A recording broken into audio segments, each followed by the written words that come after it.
Okay, folks, good morning. My name is Julian Morris. I'm the MLA for Frame Lake and the chair of this committee. This morning, committee is beginning its review of Bill 29, the First Responders Workers' Compensation Amendment Act, and Bill 26, an act to amend the Public Service Act. This public briefing is being live streamed on the Assembly's social media channels. Just a reminder to anyone providing comment to please direct all comments and questions to the chair. This helps us with our audio-visual, which moves cameras and microphones around as we're speaking.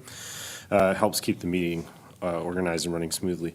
I'm going to ask members to introduce themselves. Let's start with Mr. Hawkins.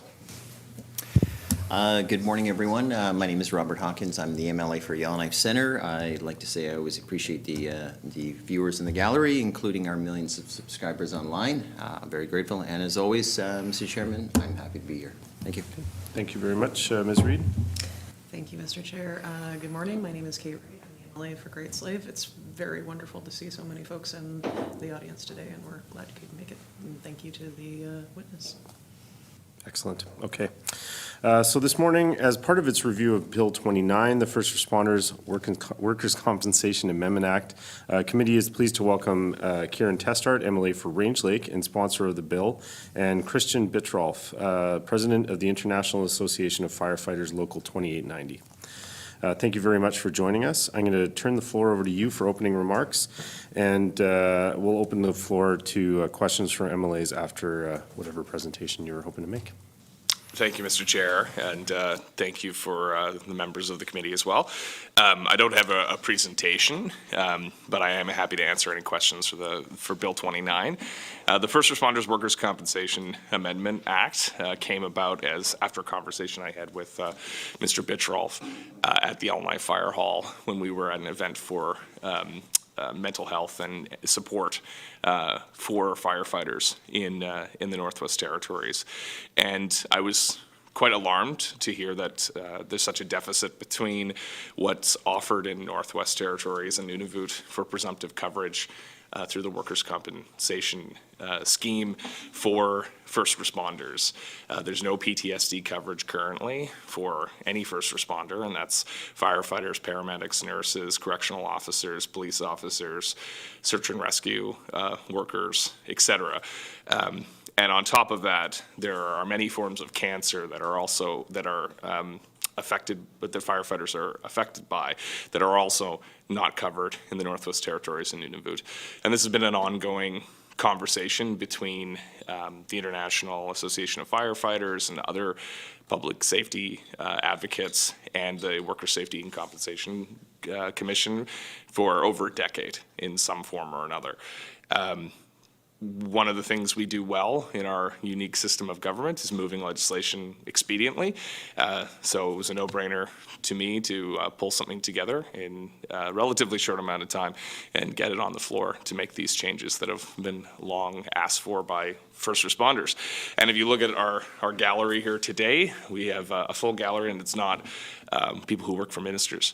So I think that's fairly significant in terms of how important this piece of legislation is to emergency workers and first responders in their field. So yeah, the bill is fairly straightforward. It makes amendments to the Workers' Compensation Act that will expand presumptive coverage to all cancers, and with a requirement for firefighters, with a requirement that they work, and we have more joining us now, a requirement that they have 2 years service with the fire department, and then makes expands presumptive coverage for post-traumatic stress disorder for a number of classes of first responders that are defined by the Act. There are a lot of people working in dangerous fields and dangerous professions that I'm sure think that this would apply to them. We did our best to look at case law and other compensation regimes across the country and build the most comprehensive list that would bring the Northwest Territories up to that standard. But I'm happy to answer any questions about how we came to that process and how the list settled on what it was. But I will note that this is, especially around the presumptive coverage for cancers, this is something that's always expanding in Canada. Every jurisdiction kind of goes through these reviews of what should be added to the presumptive coverage list. And the international health organizations have classified firefighting as carcinogenic, which is crazy when you think about these guys go to work every day knowing that they're getting sicker just by being there, or the potential for getting sick is just by showing up to do your job.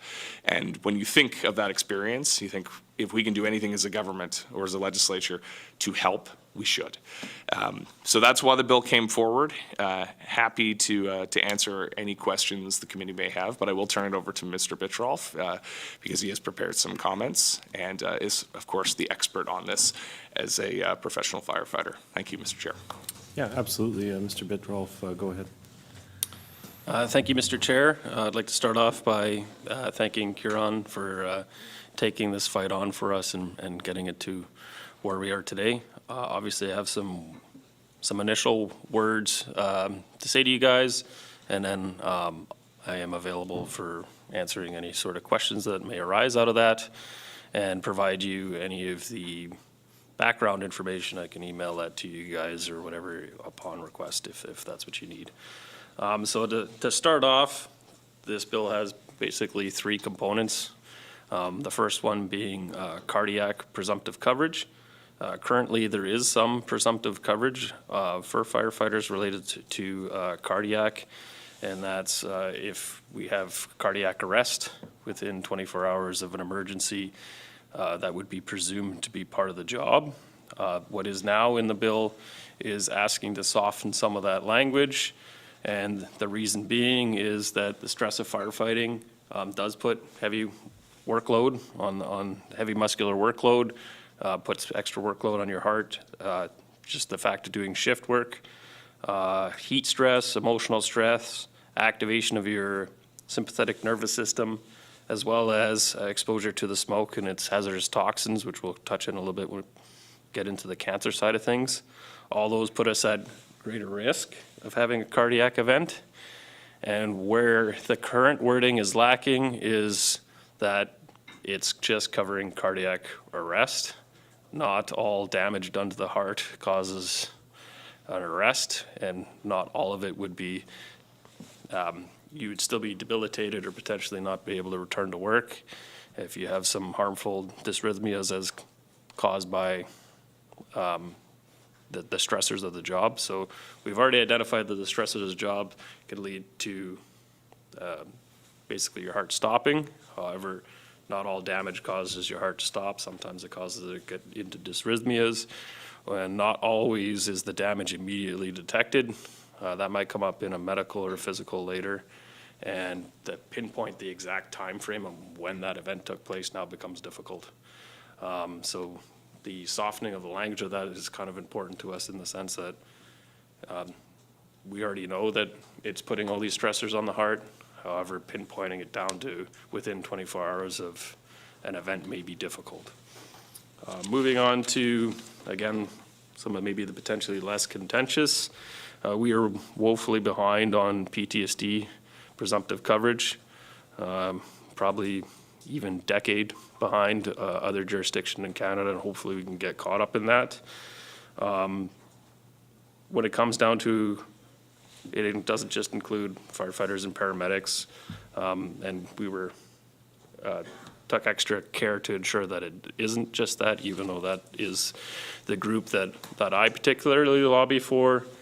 All frontline workers that I see on a day-to-day basis also have those same unique circumstances that would lead them to be at higher risk of PTSD. When it comes down to correctional officers, sheriffs, and police, they're very often exposed to traumatic events and also violence in the workplace, which may lead to PTSD. Also, they see at least the beginnings of, and isn't maybe their job to take care of. However, if someone hangs himself or has suicide in a prison cell, the first people to see that are your corrections officers. When it comes down to a lot of the initial scenes that a paramedic then goes and transports, the police are the first people to see and deal with that. They're also dealing with domestic violence, et cetera, and those would put extra pressures on them. And then having, which is the issue up here, the compounded factor of it being a small community, as great as that is, when it comes down to exposure to these traumatic events, they're often people that you are either know or are related to, or know someone that is related to them, and that is an amplifier of those things. To make matters worse, the access to care is also harder to come by. When it comes to nurses and continuing care workers, they often are dealing with end-of-life care or long-term patients that they've become attached to emotionally, and then there's some negative outcomes, and that is an extraordinary stressor put on them that the general public does not have. So often, they still see a lot of, depending on where you're situated as a nurse, if you're in the ER, you're seeing the exact same things as I am as a firefighter or paramedic from the traumatic side. However, though, you're also potentially asked to take care of that person for short, medium, or long term, or be end-of-life care, which has some negative outcomes. When it comes down to paramedics and fire, in this particular city, we do both, so all the people here are doing both at the same time. Again, you're exposed to those traumatic events, violence in the workplace as well, unfortunately, and unfortunately that is rising.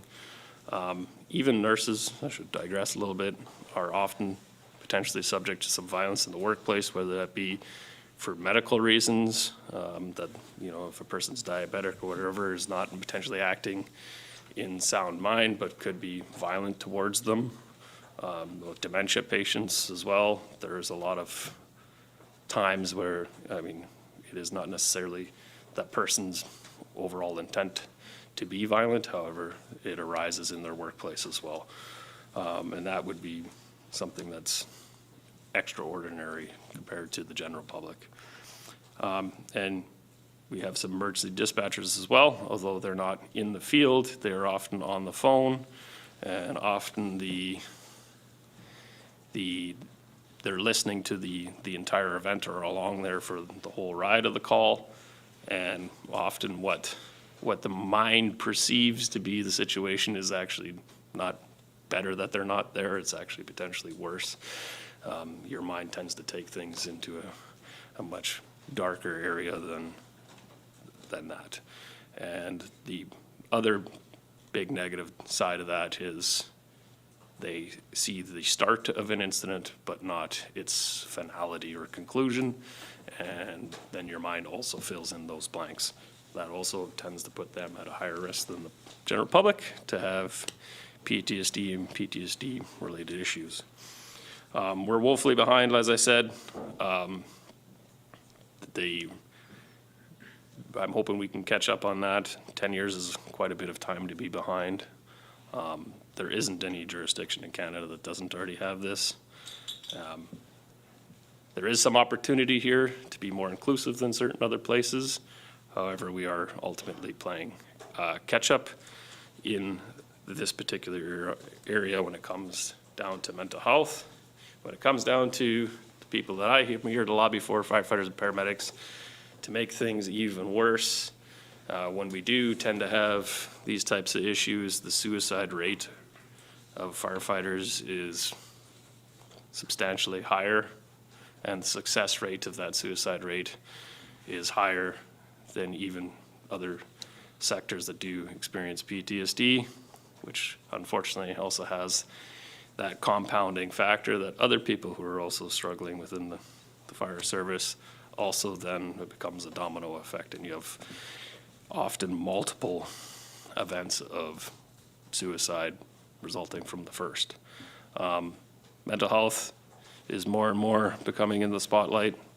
It is unfortunately up here harder to access, and with having this presumptive starts potentially a change of culture and mentality. The earlier you get in on this injury, the higher the likelihood of a successful outcome and potentially complete return to work. The longer you leave it, or the more we put it into the shadows, or the difficulty of access, and the difficulty of access being potentially some of this presumptive things which lead to care and treatment, it actually just negatively affects the whole process, including on whether these people can return to being fully functional. This is a big step towards that. Moving on to the cancer component. I left that for last because it is the most complex, most complicated, and probably, if I'm reading the room correctly or the situation correctly, it has potentially the most back and forth for questions. I don't pretend to be a chemist, so if my pronunciation of some of these chemicals are incorrect, I apologize. I'm a fireman. Same thing, I'm not an oncologist, but I can give you some of the statistical information. In that regard, I am willing to supply any of the study's data points that I will mention, should the committee want.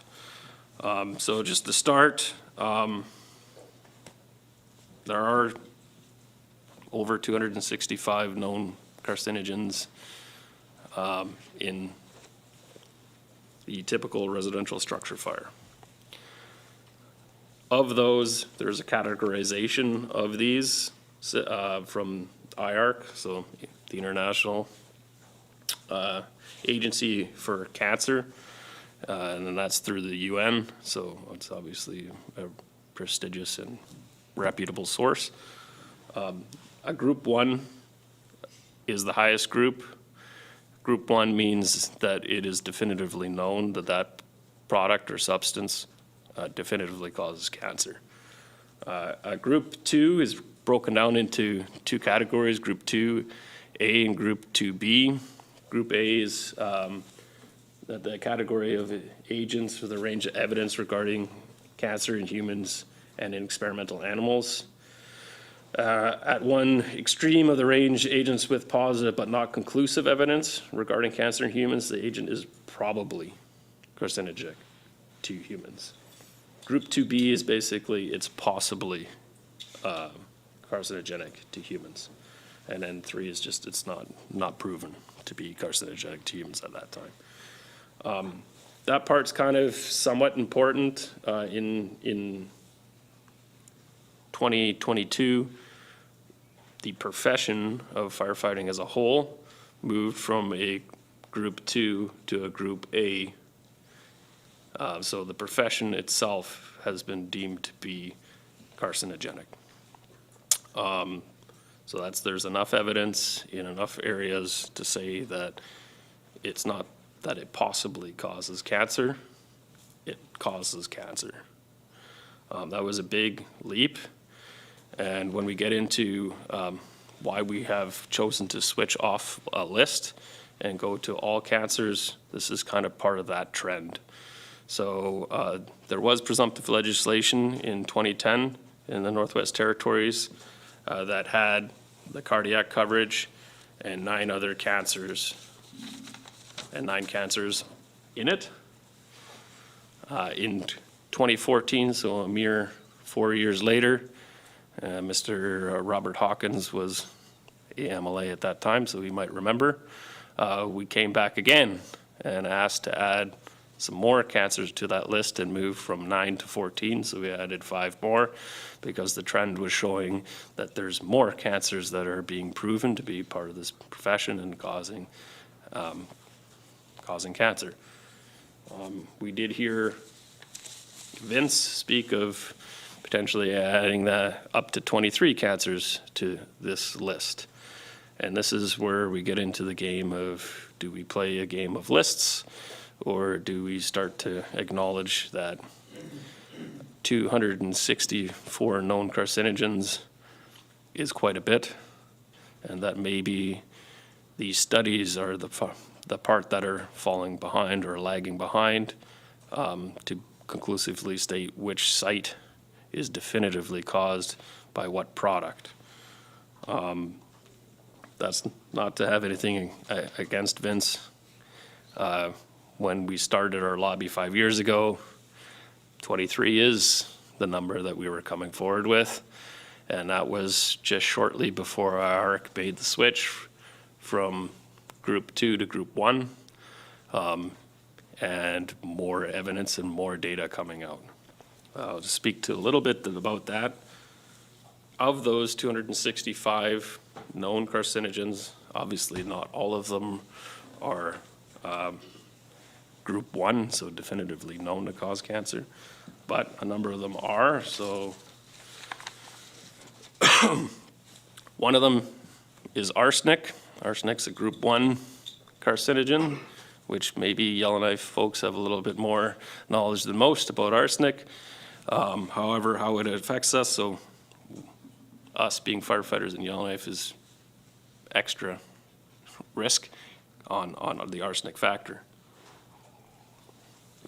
And that's because arsenic is actually found as a wood preservation agent.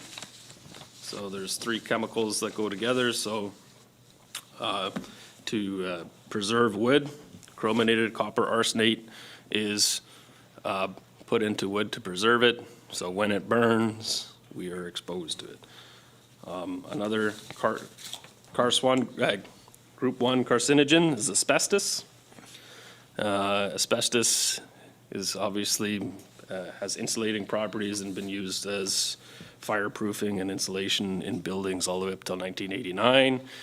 And particularly worse, from my understanding, in the Northwest Territories, part of that legislation that stopped the use of asbestos, is that if you had stockpiles, you were allowed to continue to use it until it was used up. And that did occur here. There are a number of buildings in Yellowknife that have asbestos in it. There are a number that have been remediated or are currently in the process of being remediated.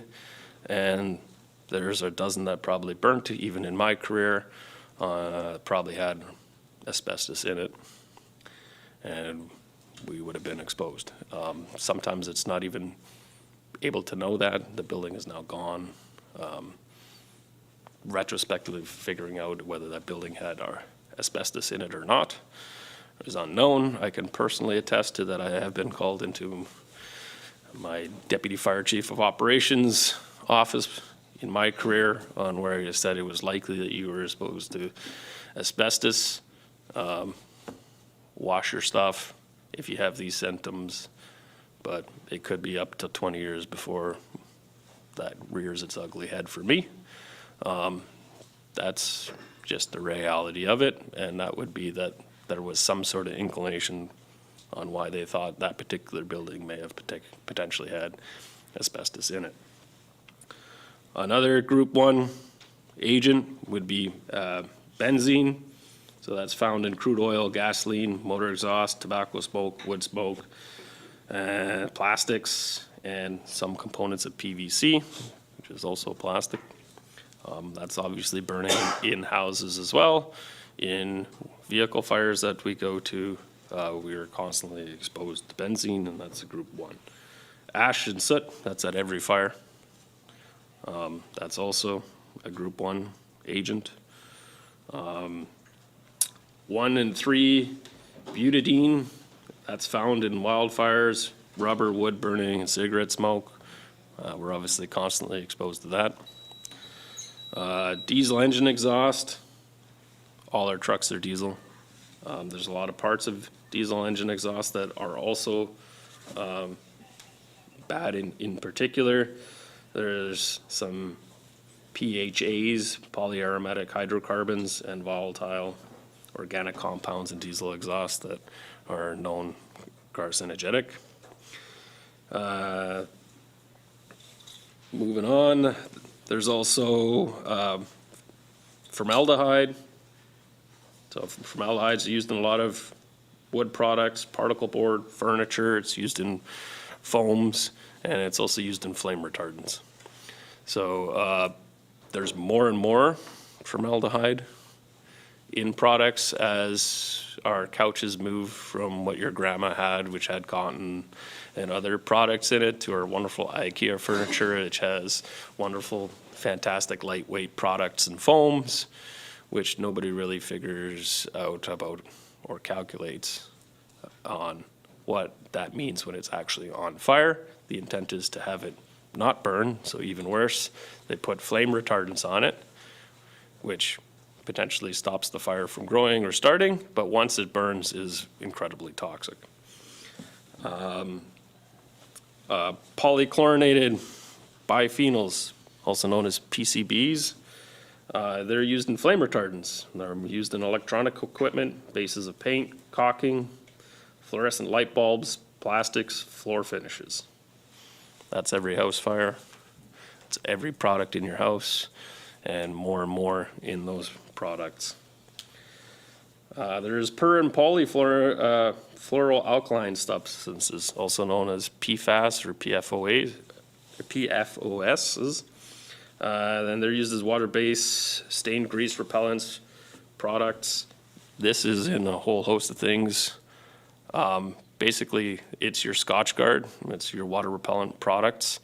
It's in basically anything that is water repellent likely has a PFAS or in its family tree, so PFOS.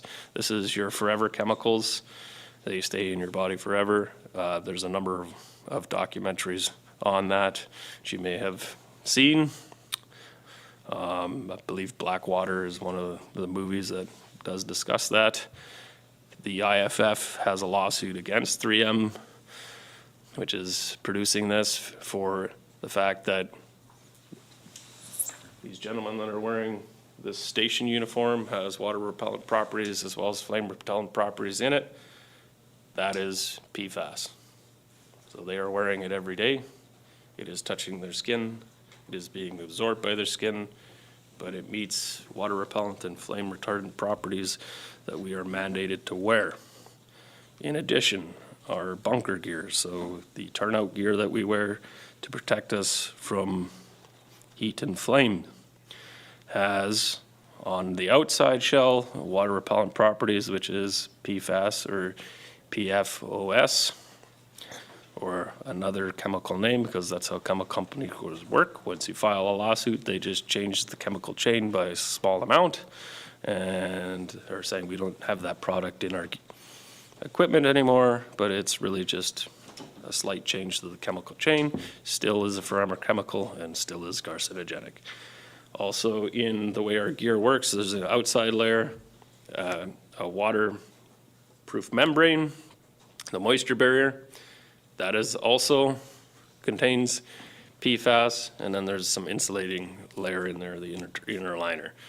We're not flame proof, we're flame resistive. And that's basically off the insulated properties of that gear. Having said that, though, that is also the double-edged sword in the sense that because we're being insulated, it also doesn't let the heat out, which is why heat exhaustion for cardiac is one of the issues there. To expel the heat that we're producing, it stays in, right? It works both ways. We are not burning, but we're also not able to expel the heat. That increases our body temperature, which is what puts us at cardiac risk.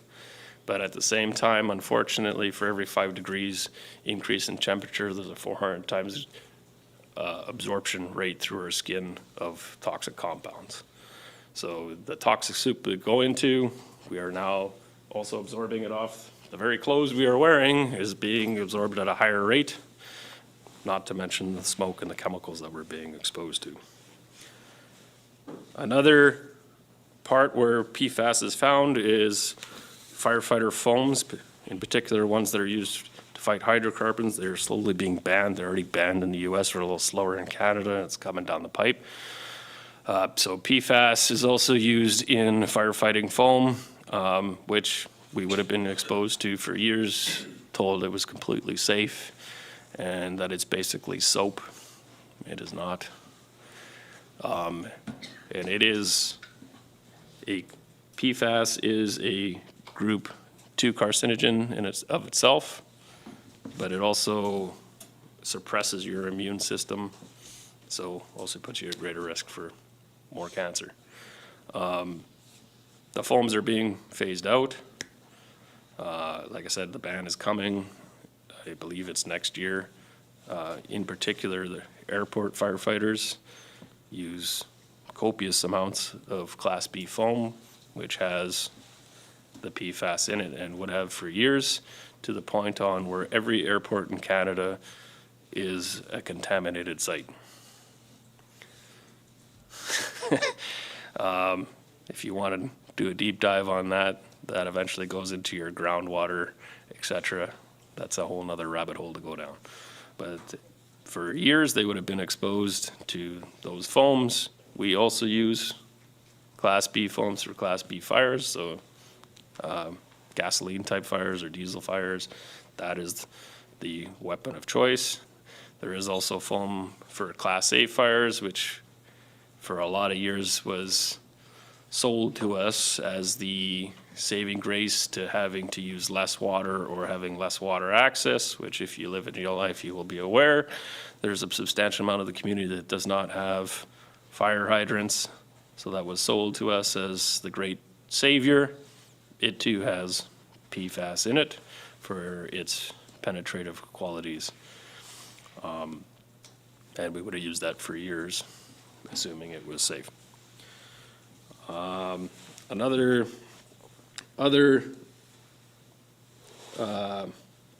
group 1 carcinogens that we're exposed to would be vinyl chloride or polyvinyl chloride, which is PVC. Those are found in plastic products. Cadmium, which is found in batteries and electronic equipment and is more and more frequent.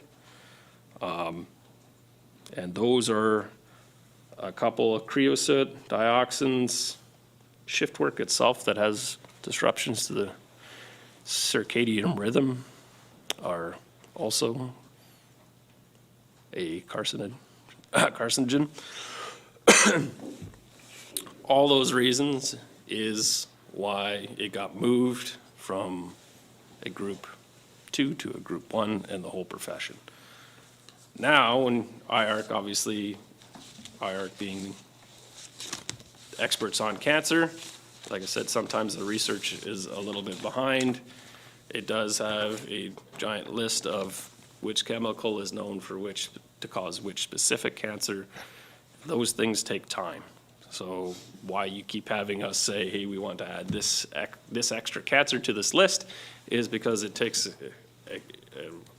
a long and timely process to do a study to show that that one particular product causes definitively cancer and then link that to the profession.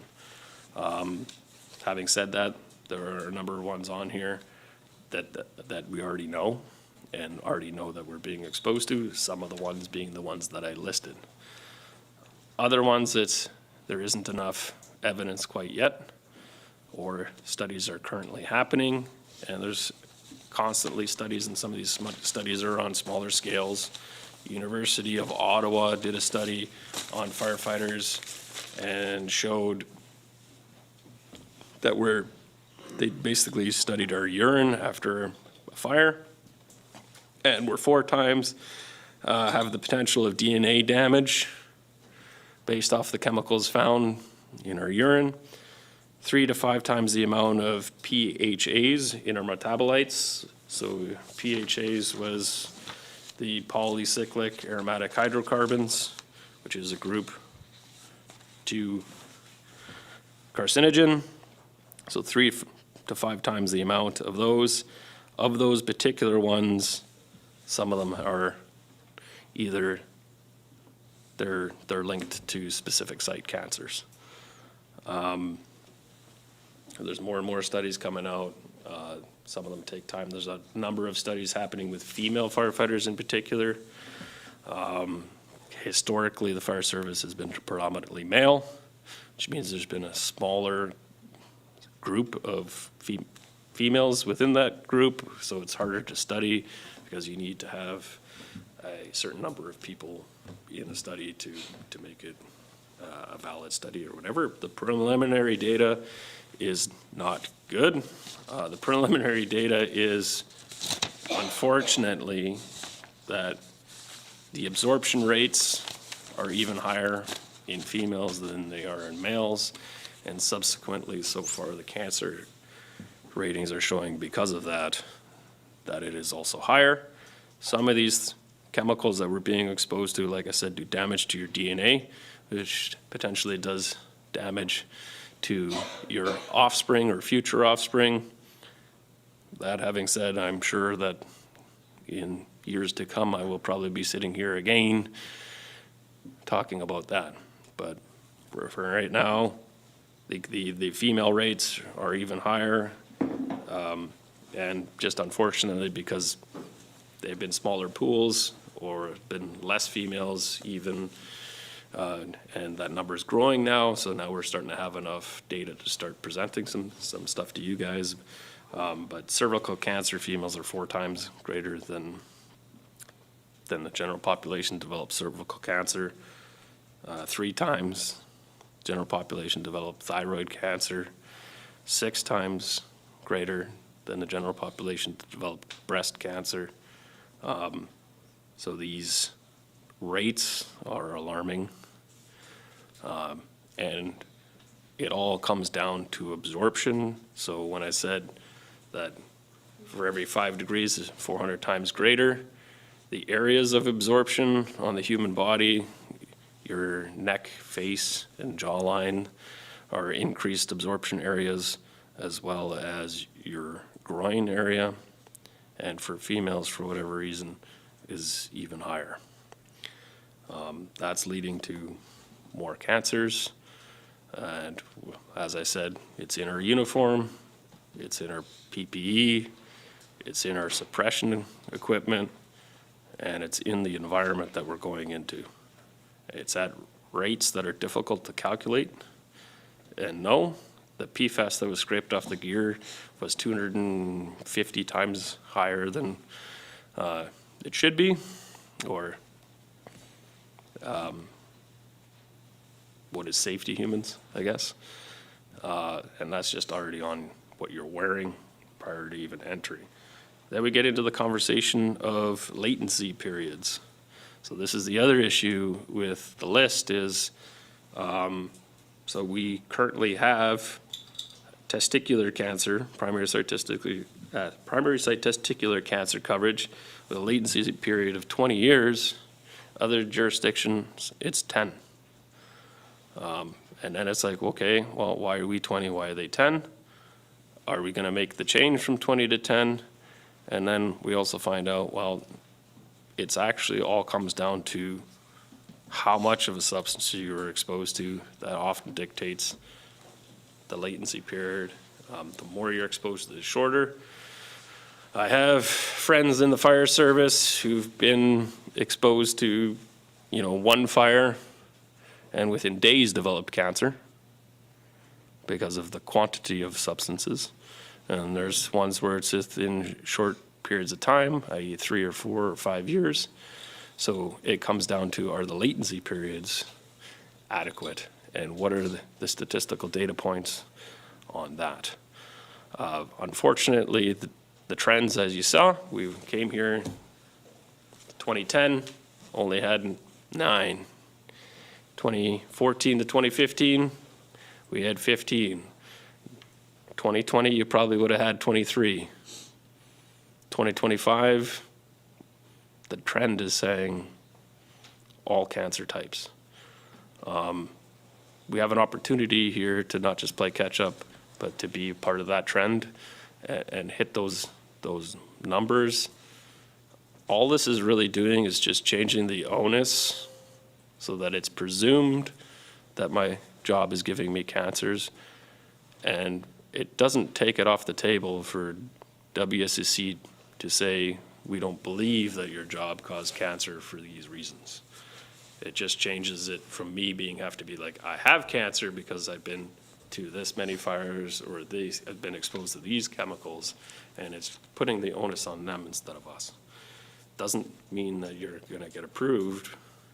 It just means that we're presuming that yes, if there's a reason to challenge, then there is a process for that.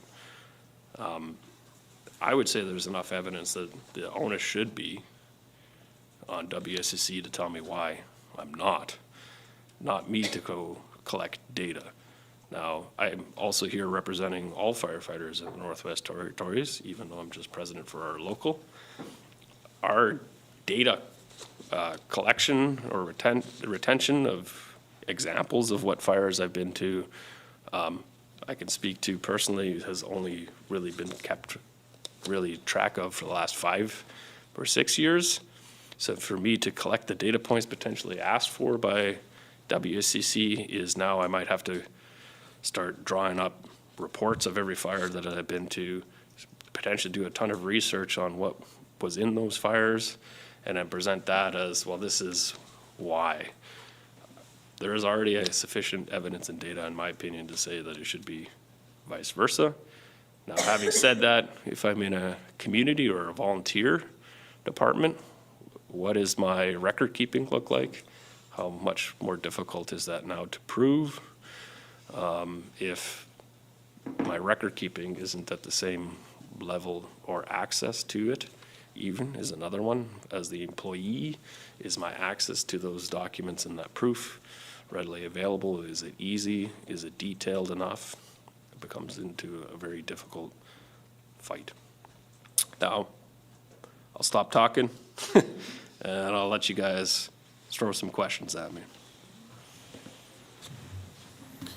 Okay, thank you for that obviously extensively researched and comprehensive presentation. Just before we move on, I just want to say that it appears there's some folks standing outside. If we could just make space for them and welcome them in, we certainly want to make sure that anyone who's here to observe the proceeding is made welcome to come on in. And folks, don't be shy. You're welcome to kind of fill in the gallery on the other side here. And yeah, we certainly can make space for everybody who wants to watch. Feel free to grab seats. Firefighters to watch the fire exit. No, we're not. Okay. I'm going to turn it over to committee for questions. I have Ms. Reed first, and then we'll go to Mr. Hawkins. Thank you, Mr. Chair. I also want to thank both the member and yourself for bringing so much extensive information and really driving home your points. I really appreciate it. It's almost overwhelming how much you've given to us today, so thank you very much. And I'm sure committee staff would also appreciate all the documentation you can provide. My first question is something I've discussed with the member previously one-on-one, but I'd love to get it on the record and some more detail for the public. The inclusivity of the definition of firefighter, in your definition, it does not include folks who are wildland firefighters. And I'm curious as to why that is the case, and also, is there any contemplation on how this could be added? Thank you, Mr. Chair. Okay, thank you. Over to the presenter. Okay, yeah, I could speak to it. Okay. So I can speak to it a little bit. One, it's in part because the lobby is from the IAFF. The IAFF represents structural firefighters and their needs. Not to throw shade on our wildland brothers and sisters, but part of that is that the studies and the data is driven by the IAFF and driven for structural firefighting. Obviously, some of the risk factors are similar or the same for wildland firefighters, but not all.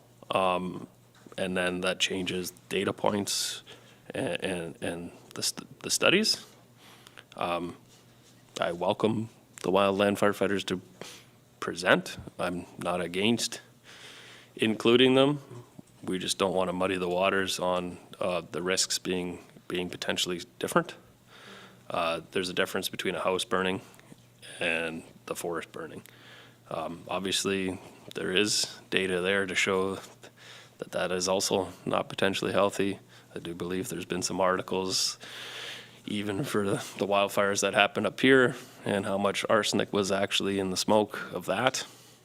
If you've been following the news, there was tons of arsenic released into that smoke, on which we all breathed in. Arsenic being a type 1 carcinogen. So yes, wildland firefighters would be exposed to that particular hazard. However, they're not breathing in too many or having on their clothes PVC, cadmium, bitumens from roofing tar, all that other chemicals. That's not something they're typically exposed to. So to separate the two, again, it's just a data point sort of thing. We're looking at structure fires in the smorgasbord of chemicals that is, and what that does to us in that context.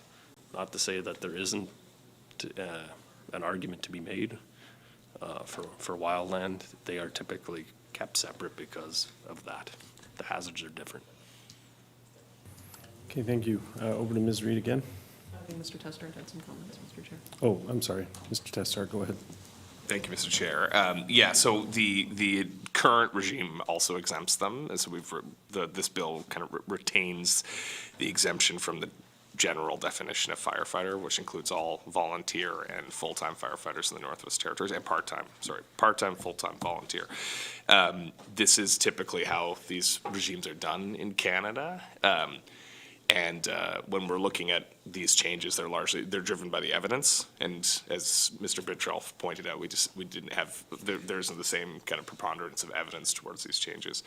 That being said, if there's a compelling argument to be made, that's something the committee can certainly look at. In Alberta's legislation, there is a clause that was time-bound to the Fort McMurray fire that specifically allowed some presumptive coverage regimes work on this. Well, they'll say in the act, any cancer or any diseases that occur after this date or after this event, and it's actually hard coded into the statute, is presumptively covered. So in the McMurray case, because it was so traumatic and volatile for all those involved, and it included both structural and wildland fighters, everyone who was impacted by that event.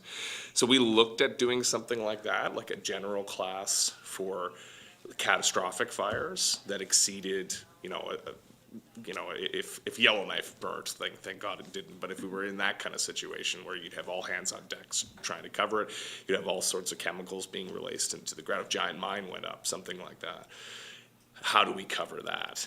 Unfortunately, there isn't a simple tool, but it is something that could be explored. We looked at maybe giving the minister the ability to do it through regulations, to regulate, to create a clause that allows for a statute, a catastrophic statute, and then have regulations set what that means.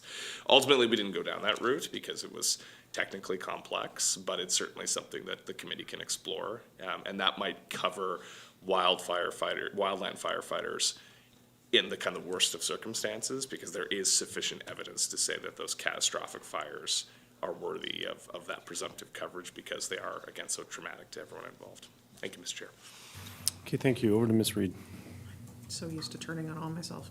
Thank you, Mr. Chair, and thank you for those answers. It's very helpful.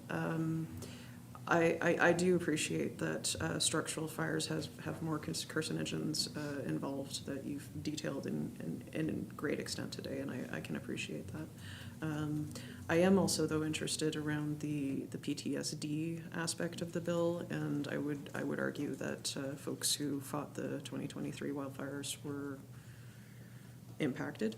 In the bill, however, itself, on page 2, I believe it is,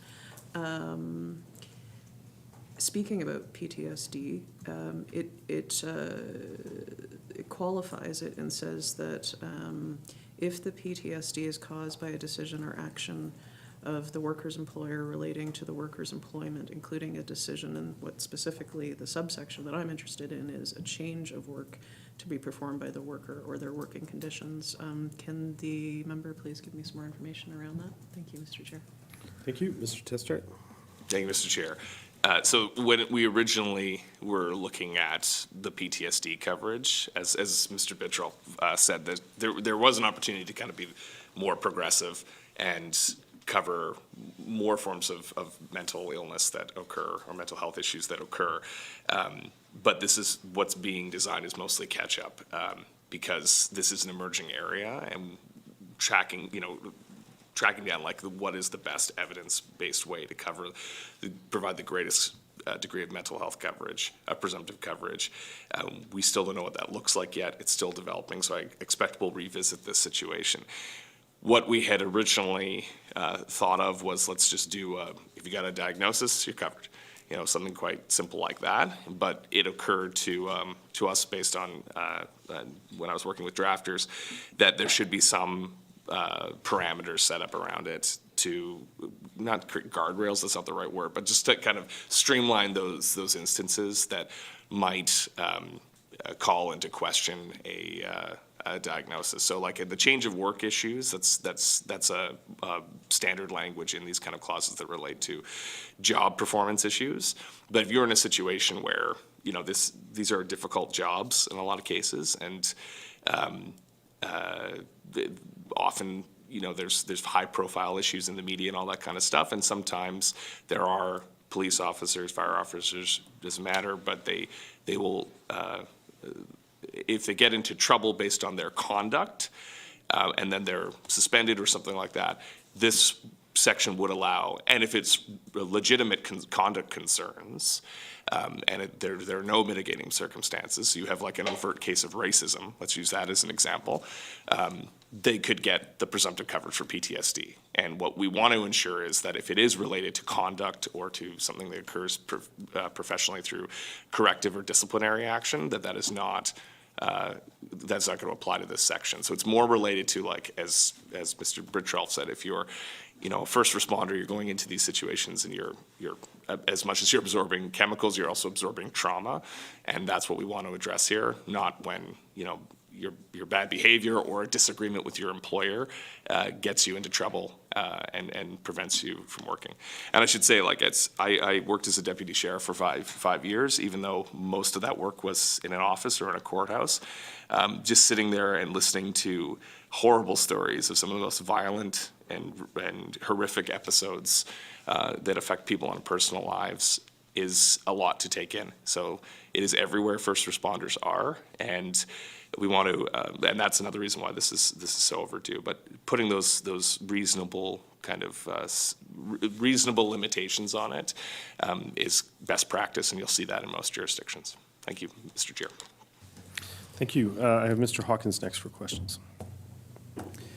Thank you, Mr. Chairman, and I appreciate the work that's been done on this so far, and I certainly appreciate the aspects our witnesses brought here today. It's interesting when you think about it. I just want to build on the last comment Mr. Testert had highlighted, is that if you're a witness to this, you just can't check in that day to that problem and then check out at the end of the day and the end of your shift. I mean, people. We don't have to go so far into details, but, your last argument with your spouse, not pointing at anyone, I'm just saying, everyone carried that for hours and days on end, thinking about working through processes. Now, can you imagine dealing with some of these challenges? I can only imagine day in, day out, that you're rolling these things over many times. What could have been done differently, if I'd been there 2 minutes earlier, those types of things. I saw something I can unsee, those types of things. So I just put it in a real-life context of, how easy it is to roll a problem over. Now roll over your problems that you're inundated with. Perhaps maybe not in the context of every day, referring to a specific call-out, but that said, I'm sure they just don't go away.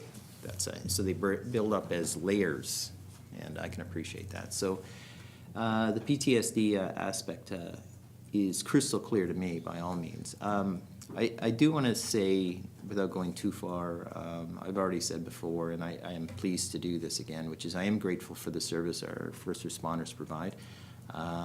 You charge a course that is not easy by most of us, considering the standards of risk that you take on, because it's your passion, your dream, your belief. It's not easy. I can't imagine that. We all like to think we could do it, but to be frank, we all can't do it.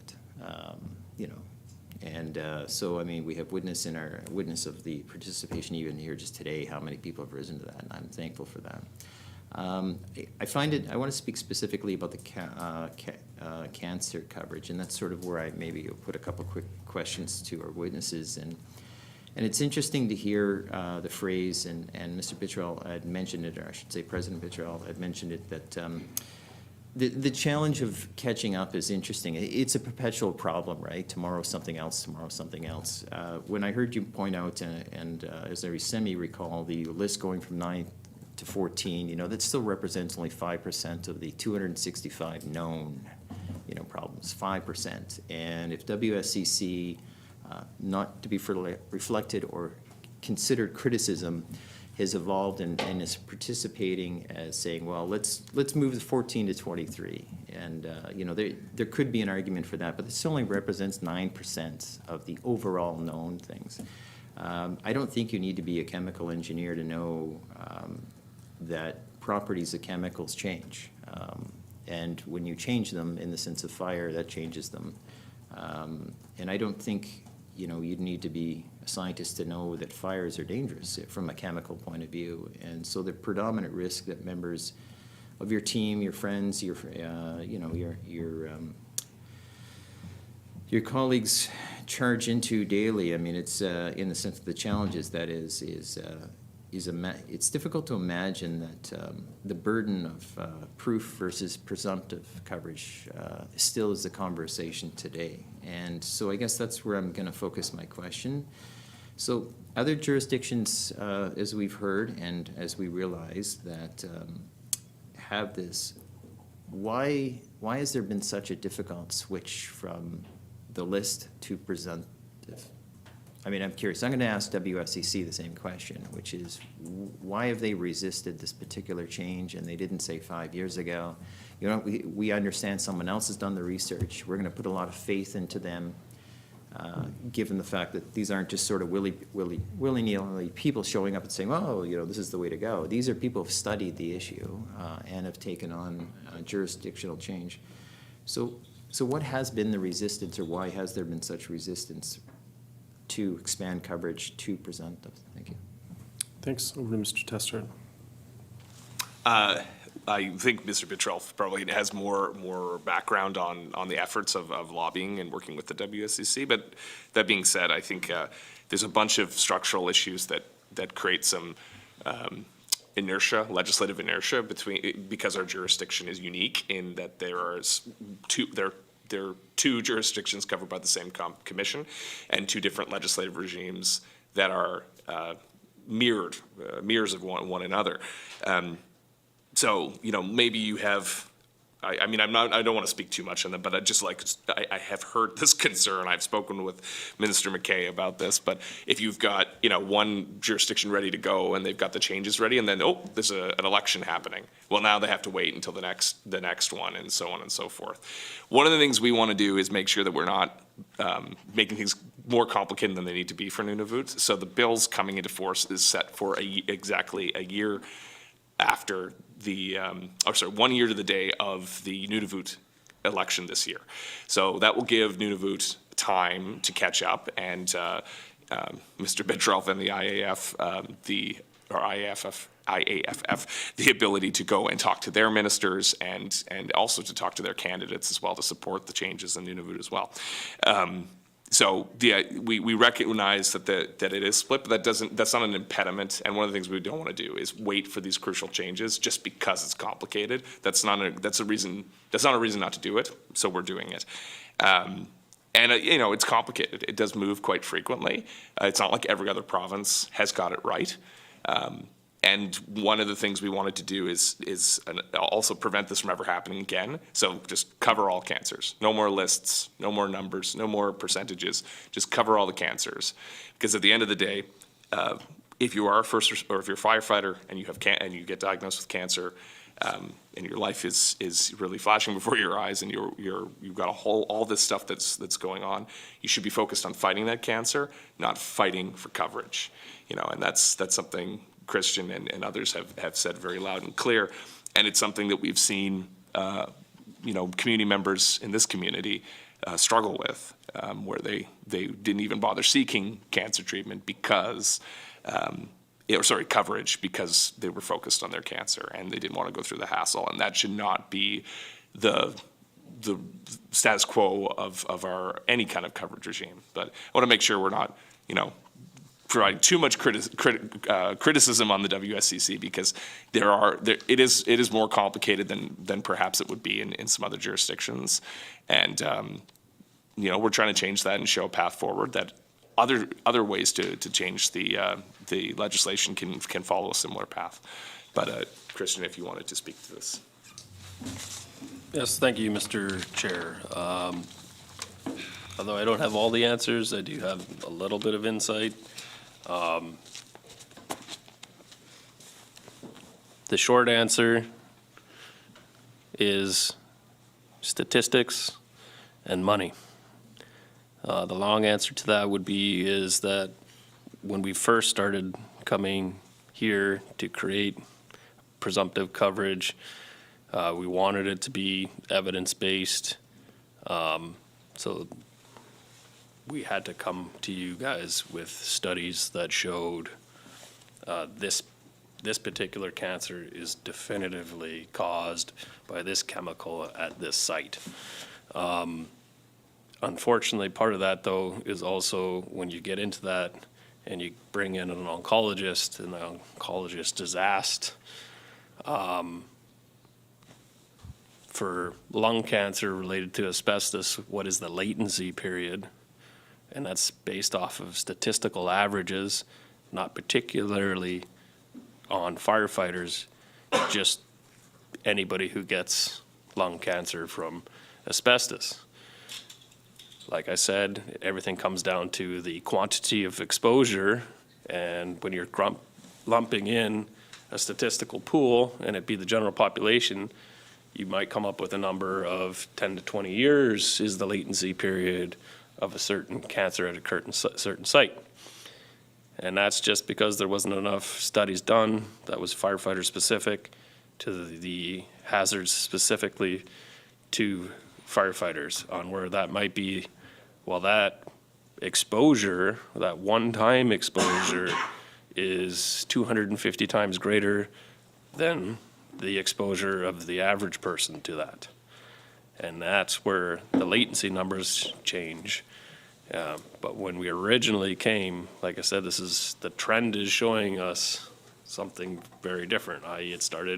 we only have enough evidence to show it's these 9 cancers. Now we have enough evidence to show it's 14 cancers. Now we have enough evidence to show it's definitively 23 cancers. There's still a number of other site cancers on where we're like, it's very likely, we just have to get the data points for that.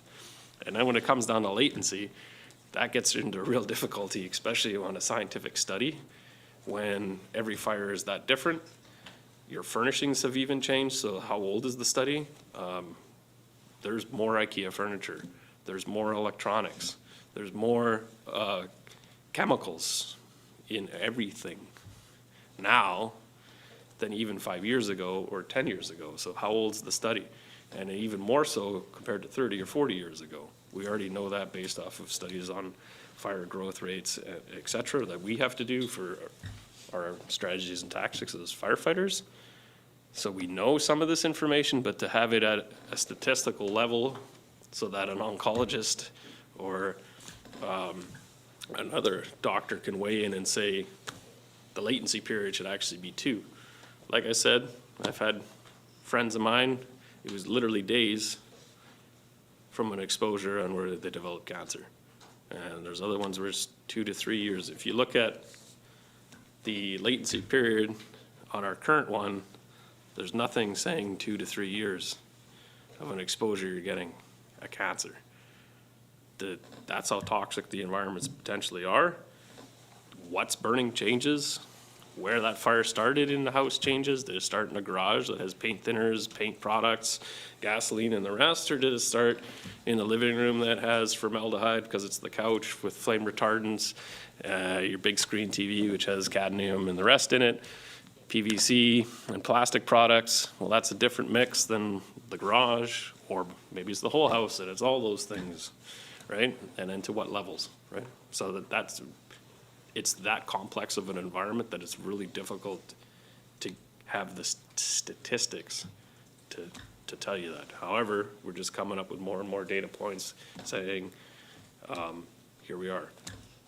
My fear is that you have stuff like what's happening in the US and where you're potentially shutting down funding and canceling projects, and maybe I don't get to find out for another 5 years that this chemical is actually linked to that site cancer because the money just dried up for a couple of years.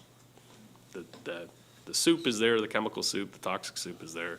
Sometimes even it's known that that particular product causes cancer. It's literally just now linking it to our profession or our exposures. There's ones in there, believe it or not, I'll take a silly example, like firefighters have an increased rate of cancer to the lips, and the only definitively known reason for lip cancer is solar radiation. Now, I don't think I particularly stick my lips out into the sun more than anybody else. It's probably going to take years to find which chemical or mix of chemicals or unfathomable mix for some poor scientist to link why I have an increased rate of lip cancer. Right? That's where it gets down into well, are we adding lip to the list or are we just saying all site? Hopefully that answers your question. Thank you, Mr. Hawkins. You have a follow-up. I'm just going to ask all members to please keep preambles to a minimum as we have limited time, and I want to make sure everyone has time to get their questions in. So over to you, Mr. Hawkins. Thank you very much, Mr. Chairman. And those with cancer, yeah, I can appreciate they have limited time too. So I think it was what rightly coined, which is where to best spend one's focus, fighting paperwork or fighting, for one's life. So, Mr. Chairman, I just want to point out that I was reading on one of the Canadian websites, firefighters have a 9% increased risk of cancer diagnosis and a 14% higher risk of dying from cancer than the general public. I mean, just statements like that alone send a chill down my spine thinking about that, and yet people sign up every day, and only other two brief points. It's interesting, our witness had brought up latency period, and it's interesting because the concept of latency period is such a roll of the dice. I mean, you can work with asbestos for 30 years, die at 80, 89, 98, 98, whatever, and not have an ounce of it. Some poor schmuck works with it, for 2 weeks in the 70s, and when they're 19 and by their 30, they're all full of something. It's terrible the way exposure can happen and where it could show up and when it doesn't show up. So I mean, in other words, it's almost like playing Russian roulette or constantly. Will it show up? Does it show up? Who's going to be there for you? And it's such a terrible thought to think of that. Mr. Chairman, my next question is really about one particular area of politics. I like to always say is that sometimes it's about the story. And for us to relate to some of these problems, to appreciate the difficulty of this. And perhaps our witness can talk about the narrative, some of the challenges people have, or the burden that this will change from your perspective. Although it's been highlighted, where should we put our fight? But can you, without any specific name, I want to stress that, personalize how this coverage would change the story? Because again, if you're joining an industry that has such a significant higher rate of cancer and other types of burdens and overall risks, by switching from a list to presumptive coverage changes the stories. Would we be able to hear an individual story about, or your individual experience seeing where energy could be better devoted or the industry support would change? Thank you. Thank you. Over to Mr. Testart or Mr. Bittrolff. Thank you, Mr. Chair. So I'll let Christian speak to the particular cases, but I do want to point out that from what I understand, as I've spoken to some folks who are familiar with this, but there's only been one case of presumptive cancer coverage for firefighters in the Northwest Territories and Nunavut in the history of this coverage existing. So one case. And some of that is because when a lot of people retire after decades, fighting fires, they will often go to other jurisdictions, and then their cancer will occur there, and they will fall under different regimes. But to your point of, if we're trying to welcome people into this profession, which is a very dangerous but crucial life-saving profession, then we need to do right by them and encourage people to not only contribute to the community, help save the community when it's in crisis, and save lives in the community, but take care of them when they're sick. And if they retire, they don't have to go elsewhere. They know this coverage is here. So this is going to help bolster support, and not just support for full-time firefighters and part-time firefighters, but for volunteer firefighters as well. My father worked for years in small communities working with volunteer fire departments. It's not an easy job. Often that would be the first thing he would do, because he would go into a small place. And there would be no volunteer fire department. It would set that up. But if why would I volunteer when there's all these risks and I'm going to have to fight for coverage? Well, this bill solves that problem. So that's why this is so important. Like it's easy to call someone a hero, but it's a lot harder to actually change the rules to make sure heroes have the help that they need. So that's exactly what we're trying to do here. But there are so many stories, and I'm sure Christian can speak to many of that. So through you, Mr. Chair. Yeah, go ahead, Mr. Bittrolff. Thank you, Mr. Chair. Two things before I get into answering that question. One, there may have only been one case, which is a little bit disappointing. That I feel like that's probably the tip of the iceberg. Two, there's potentially a bit of a statistical anomaly there. For those of you that may be aware of Yellowknife's history, in particular our fire department, there was a double line of duty death in 2005, and subsequently their retention of the fire hall due to that trauma and how it was handled afterwards. There's only been 3 firefighters that I know that have retired from the Yellowknife Fire Department, and we're the biggest gig in town. So hopefully we've changed that trend and we have some longer term employees. But the negative result of that is you're probably going to see some more cancers. The second part being the statistical fact that you brought up of the firefighters have a 9% greater risk of being diagnosed with cancer and a 14% higher risk of dying.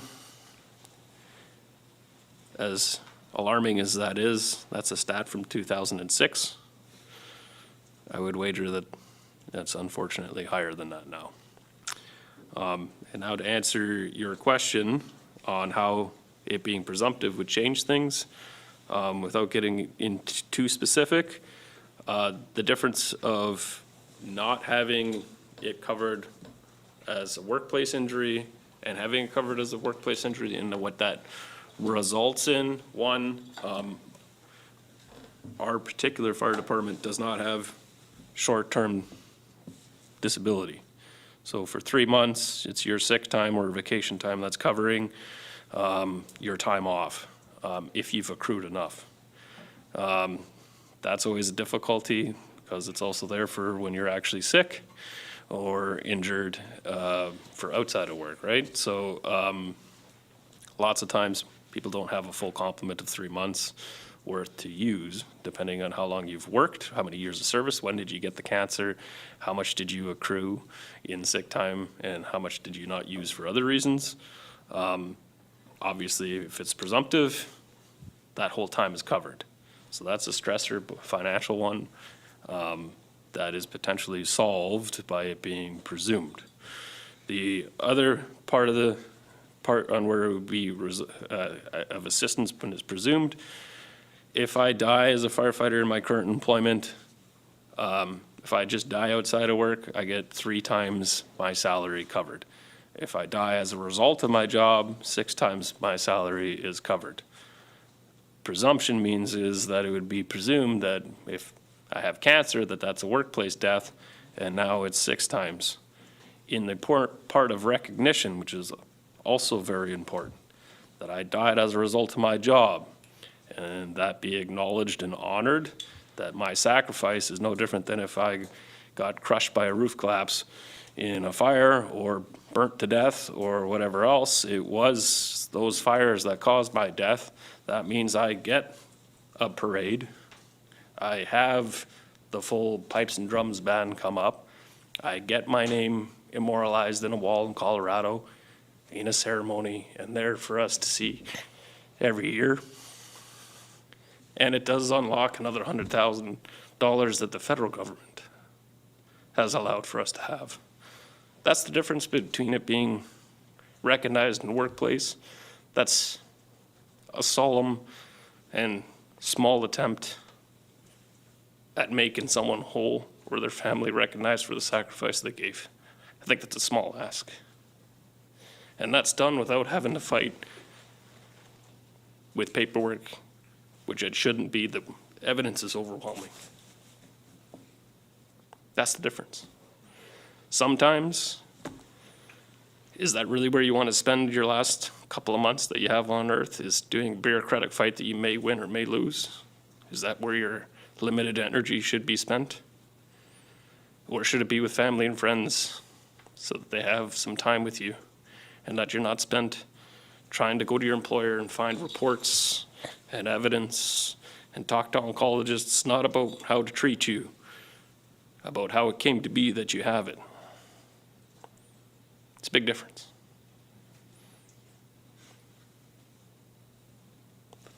I yield the rest of my time, I guess. Okay. Thank you. I have one question before we move on to round two, and that's just not related to the principle of the bill itself, but just how we got to the point of needing a private member's bill versus just relying on the government's work. And I guess this question would be to Mr. Bittrolff, but I'll also ask it to Mr. Testard at the same time. You know, I have to assume that you had been working with WSCC in some way or had come to them asking for changes like this. Was there any indication that that was moving forward? Can you just give us an idea of why you feel a private member's bill is necessary for this initiative? Thank you, Mr. Chair. I'll speak the best I can to that particular charged question. Initially, we did set out onto this, and there was some delays because of the unfortunate incident of COVID, caused a lot of problems. Generally speaking, kind of almost tell that there's like a 5-year cycle of the ask. That is because other jurisdictions, it's written in that they're going to come back in 5 years and have that discussion to see where the trend is going, and that's why you got 2010, basically 2015, and then what would have been 2020, right? Unfortunately, we all know what was going on during 2020. That meant that it was basically 2021, beginning of 2022, when I finally got to have the meeting with WCC, doing social distancing and all the wonderful things that went with that.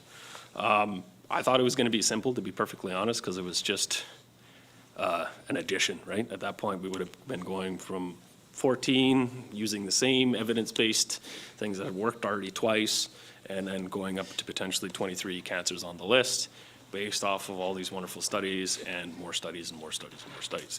Thought it was going to be simple. Of course, that's not how things transpired.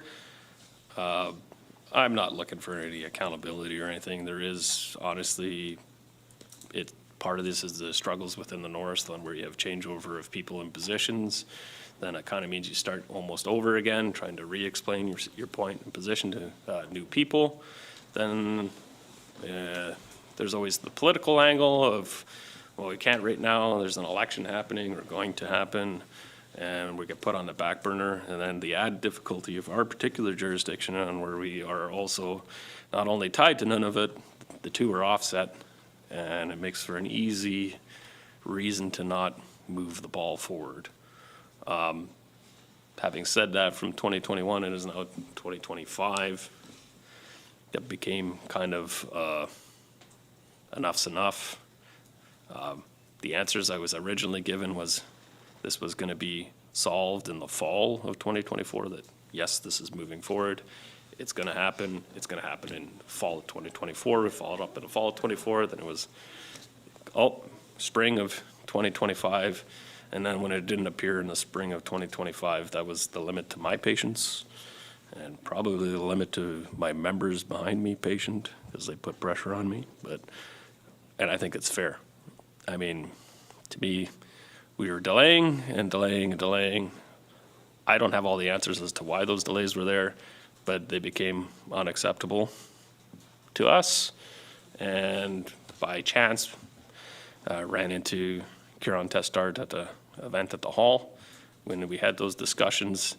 And originally, the look was just to try to give it a nudge, if that's what it required. But then it was determined that the private members bill was going to move things along much quicker. Me personally, I don't really care who gets the credit. It's about the substance of it. You can call it the Julian Morris Bill of Cancer if you want. But that kind of is how we got here. It's just high time, especially on the mental health things. Being a decade behind is just not acceptable. Very quick. Yes, I just very have another member who has a question, so. I see the hand up. So, thank you, Mr. Chair. I will say that Minister McKay is very supportive of this as well. As Christian said, I brought this up on the floor of the House. I've been working with him, behind the scenes as well to chat with him about this stuff. WSCC has been was prepared to work on this further. Their timeline took us to some point in 2026. And at this point, when it's clear that we could move quicker than that, we did.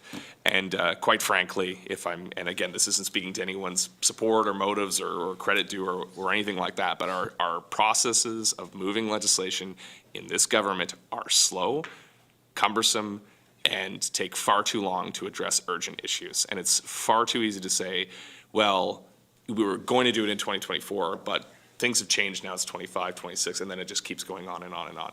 So we drafted something in a matter of weeks, which has taken a decade to even get to that point. And even at the shortest timeline, we were looking at a year for public consultation, drafting, reviews, decision papers at both levels of cabinet during an election cycle, and there was no way this was getting done at the speed it needs to get done, because every day we wait to make these changes is a day that first responders are unable to access coverage that they need to stay safe and protected when they are at their most vulnerable. So essentially, this is our attempt to say goodbye slow government and hello results. Thank you. Okay, thank you. Mr. Rogers, I'm going to turn it over to you. Thank you, Mr. Chair, and I apologize for being late this morning. We do have the expo going on here this week, and I was called away till 9:30, but I did join and catch the final comments. I appreciate time is tight, so I won't. Questions have been asked, I think, by my colleagues as well, and I won't re-ask those questions. Just quickly.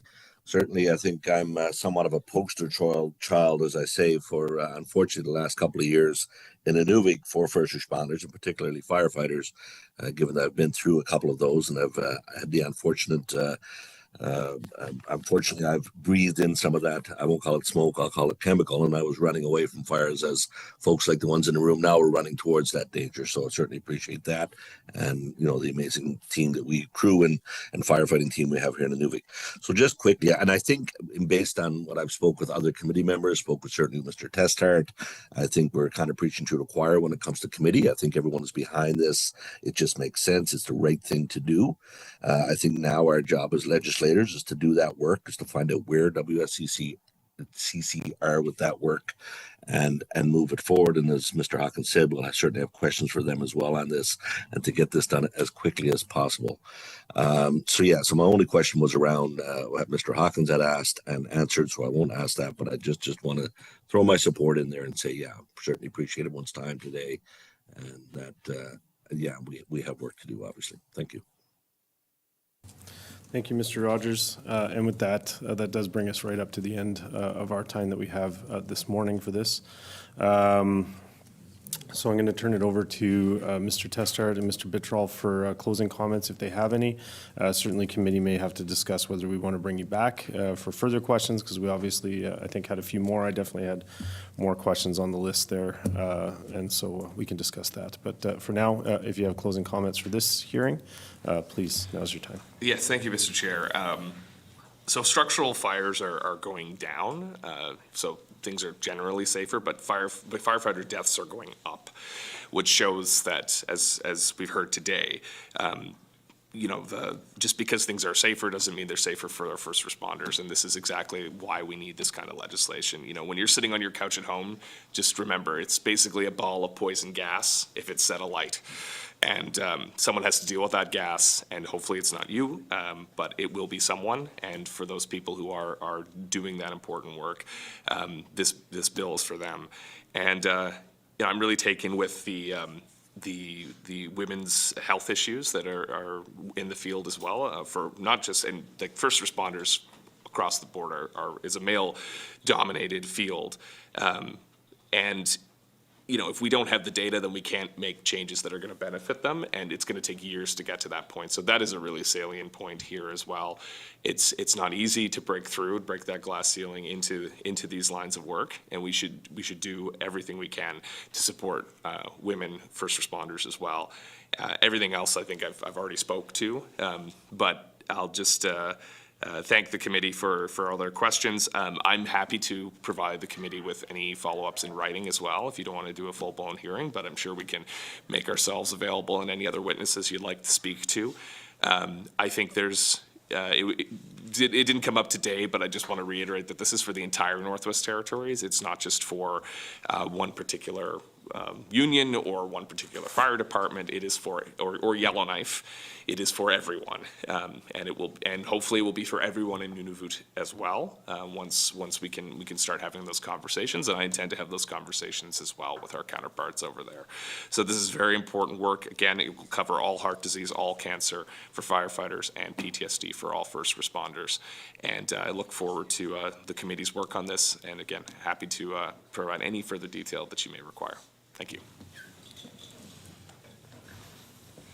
Thank you, Mr. Chair. I'll try to keep it brief. So part of this presumptive is honestly just the beginning. It's kind of strange to start at the end, start at you've already been diagnosed and your coverage, your presumptive coverage on that. However, that money tends to drive things. If you have me covered, which is personally good for me, but it'll also drive the preventative change that needs to happen through the rest of the process, which will eventually just make my profession safer. If it costs more to cover me, you're going to put more effort into preventing me from getting the illness or disease in the first place. I should have also mentioned that the presumptive and having it covered as part of WCC versus not, the treatment cost as well. There's a lack of access up here if you want mental health treatment. If it's not covered at all under your benefits or the rest, and I can't speak for everybody because I don't know what's available for volunteers in a community, but you'd have to fly down south to very few points of access. That has a huge cost to it. If it's covered under WCC, at least the financial burden of that as well is also not there. The idea of all this is the earlier I detect cancer, the earlier I detect a occupational stress injury, the higher likelihood of a positive outcome. This is part of it. There could potentially be other times that I come in here with other things once this gets done, but it's the start. That's covering it at the end, and then we can slowly start working towards preventing it from happening in the first place. So it's a pretty critical point to start here, and we can parlay that into some more successes later. Thank you. Okay, thank you both, and everyone who joined us today for coming before committee, answering our questions, and sharing your perspective on this bill. Just for anyone's interest, the next hearing that we're holding on this bill is today at 3:30. That one will be public also. The WSCC and the Minister of WSCC are coming to present to committee at 3:30, so you're welcome to tune in either online or in person. Yeah, just for committee, we'll take a very quick health break before we move on to the next private members bill. So we're going to come back here at 10:40 and start that proceeding. So we'll have a 5-minute break and get going on the next one. And certainly, yeah, there's going to be a number, I anticipate there's going to be a number of hearings related to this bill as we move forward and interview various folks around the territory about their perspectives on this bill. So thanks for the first step.